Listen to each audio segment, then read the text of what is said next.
vous faites partie de ceux qui disent, que la langue, c'est assez communément répandu, que la langue est d'abord un instrument de pouvoir et un privilège de classe au fond, celui de la bourgeoisie. Alors, là, c'est vrai que ça a été trop longtemps le cas et maintenant, on est dans une situation assez différente qui est qu'on accepte l'idée qu'il y a des usages différents de la langue.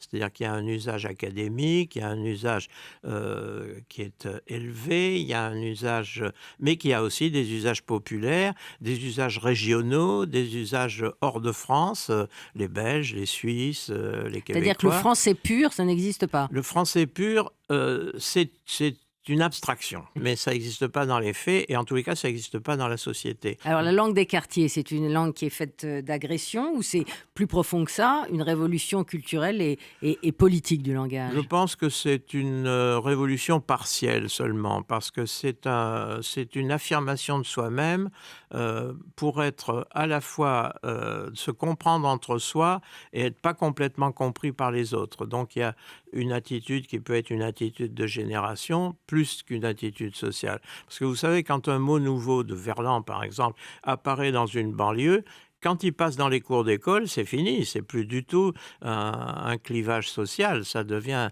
général et c'est un clivage de génération. C'est-à-dire que les enfants disent t'es un bolos maintenant, alors qu'ils disaient t'es un bouffon 3 ans avant. Leur vocabulaire s'enrichit.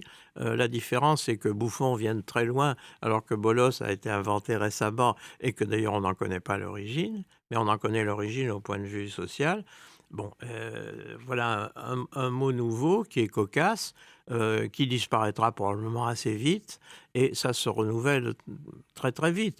Alors, est-ce qu'il faut préférer ces créations internes qui sont de ces milieux, de la banlieue, des banlieues, ou est-ce qu'il faut préférer les emprunts, aux langues étrangères, qui nous valent le selfie, par exemple, qui est mondial, qui est connu dans le monde entier? Bon, ça, c'est un mouvement perpétuel qui se fait et l'enrichissement du français, il se fait aussi de l'intérieur avec le brassage social et le brassage social, comme il est métissé, il y a les apports des langues étrangères. On a maintenant des emprunts à l'arabe, des emprunts au rome. Vous savez, l'usage est le tyran des langues. Seulement, c'est un tyran plutôt sympathique parce que c'est le peuple entier. L'usage, c'est le peuple qui le... Alors Rien de plus démocratique que la langue.